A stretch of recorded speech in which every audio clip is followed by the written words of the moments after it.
Before we continue with the rest of the video, we could use your help. Click that like button to help spread the word about Watch JoJo, and also be sure to subscribe and click the notification bell so you don't miss our future videos. 5 wrong decisions that hurt the Fast and Furious movies.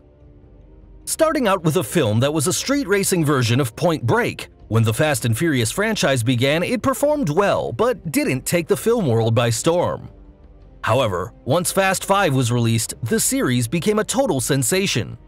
Transitioning from car movies to all-around, action-packed blockbusters, the series has done stellar business at the box office. As one of the highest-grossing film franchises of all time, the release of each Fast and Furious film is highly anticipated. Its huge success is in large part due to the pulse-pounding action these films feature, but fans have also become really attached to the characters at the core of the series. In fact, the franchise focuses on the familial bond shared by the core characters to such a degree that the cast is uniquely responsible for the appeal of the series as a whole. With that in mind, it's time to look at the cast decisions behind the Fast and Furious movies. When it came to selecting entries, actors who have only appeared in a single film in the series' 8 films and counting certainly were in the running, but those who have stuck around even longer were given preferential placement.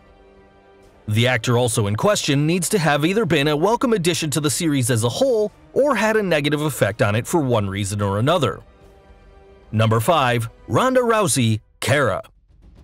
Ronda Rousey medaled in judo at the Olympics, became the first ever UFC women's bantamweight champion, and is now turning heads in the WWE.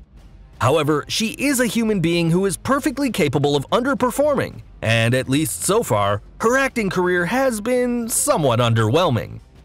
Featured in movies like The Expendables 3, Mile 22, and most notably for this list, Furious 7, she slays the action scenes, but her dialogue comes off wooden. While there's no doubt that her greatest strength on the big screen is her ability to intimidate, she could have made a lot more out of the opportunity to appear in this blockbuster franchise. Rousey did shine in a more comedic role playing herself in the Entourage movie, so maybe she should move in a funnier direction. Number 4. Shad Bow Wow Moss, Twinkie. Bow Wow became a popular rapper when he was only 11 years of age. Continuing to focus on his music for several years after that, from there he would transition into an acting career that arguably reached its zenith with the release of The Fast and the Furious Tokyo Drift. As Twinkie, friend to the main character, he did a serviceable enough job in the role, but in a series known for its charming supporting characters, serviceable isn't really enough.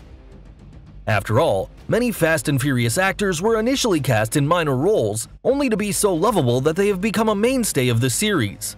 Bow Wow fell way short of that level. Number 3. Elsa Pataky, Elena. An extremely accomplished actor, model, and film producer, there's no doubt that Elsa Pataky is a talented person. Best known for her role in the Fast and Furious films, her first appearance at the series came as part of Fast 5. Cast as Elena Neves, a Rio police officer working with Hobbs' team to take down the franchise's team of outlaws, her character still ended up becoming romantically entangled with Dom. Featured in every film in the series since her debut, she likely will not be returning again since her character met her untimely demise in The Fate of the Furious. Obviously meant to be the most emotional moment in that movie, unfortunately the character wasn't impactful enough to make her departure as meaningful as producers wanted. Number 2. Lucas Black, Sean Boswell.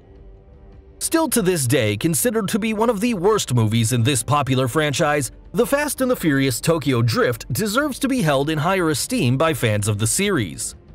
With that in mind, it begs an obvious question: what led to its inferior reputation? At the end of the day, there are 2 main answers, the more obvious of which is the fact that it didn't star a character that the fans were attached to at the time. The film's lead character, Lucas Black's Sean Boswell, is about as entertaining as watching a hot dog bun go stale.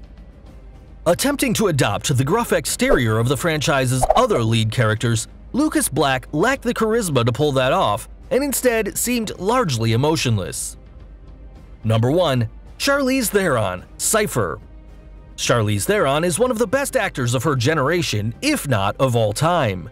Reading that may leave you befuddled as to why we believe that her casting in The Fate of the Furious hurt the franchise overall. Funnily enough, she was far too talented to play the role she took on in The Fate of the Furious. Cast as Cypher, the movie's cookie-cutter villain, the character is so over-the-top evil that we half expected her to start twisting a mustache while cackling with fiendish delight. Deserving of so much better than that, it was distracting to see someone of her caliber in a role that was beneath her.